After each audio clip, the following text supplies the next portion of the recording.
All right, whenever you're ready. Okay, I'm Eric. I'd like to talk about a turning point in my life. It just happened recently.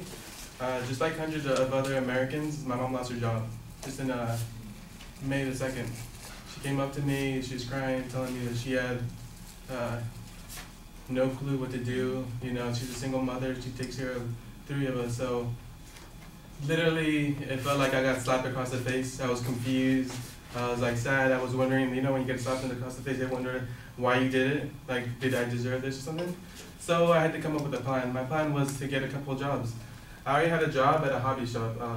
It was like card games and stuff, and I was a buyer. I only worked 2 days, but it was mostly commission, so I was making like $500 a day. That equates to like $2,000. So for like a 20-year-old college student with nothing to do, nothing but expenses, you know, it's a lot of money. But I had like a mortgage to pay. I had bills, phones, and everything you guys don't realize. So I had to find another job. So luckily it was, like I said, 2 days, so I had 5 other days. So what I did is I went to a Dollar Tree.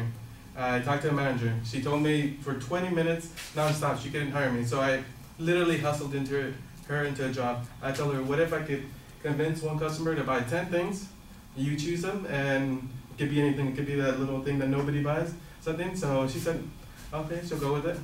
What I tricked her into is choosing the person. The person was my brother. Right? So my brother was like, he didn't even have to know, he just knew. So I convinced him to buy a couple like brooms and stuff that we really didn't need. At the end of the day, I got the job. I still work there right now. I'm fast track. It's only been like 3 months, and they're already promoted me to assistant manager. So there's that. But I still have more bills to pay. You know, phone is a lot, gas and everything was a lot. So I couldn't find another job because that job, the schedule was always changing. So what I did is just became a handyman around the neighborhood. There's a veteran. I cleaned his gutters. I Googled how to fix a leaky faucet, how to fix a microwave. I mean, that's hard work. I burned myself almost once, and burned like the whole microwave. So, so there is that. But that was like a lot of sacrifice. I didn't get to hang out with my friends. I always saw them partying and everything. I'm not a big partier, but you want to be invited. You want to be included, especially around this age. So I was pretty sad, but I knew I had to help out my family. And the last part was organizing. That was like the hardest part. I thought the hardest part was not hanging out with my friends, but that was the easiest part. The hardest part is organizing.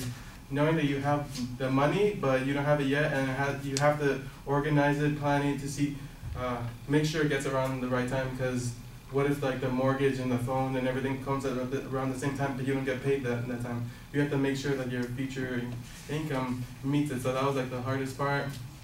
And all in all, it's still going on right now. My mom fortunately got a job, but I'm still doing most of the heavy burden. I mean, I have 2 jobs, I'm going to school full time.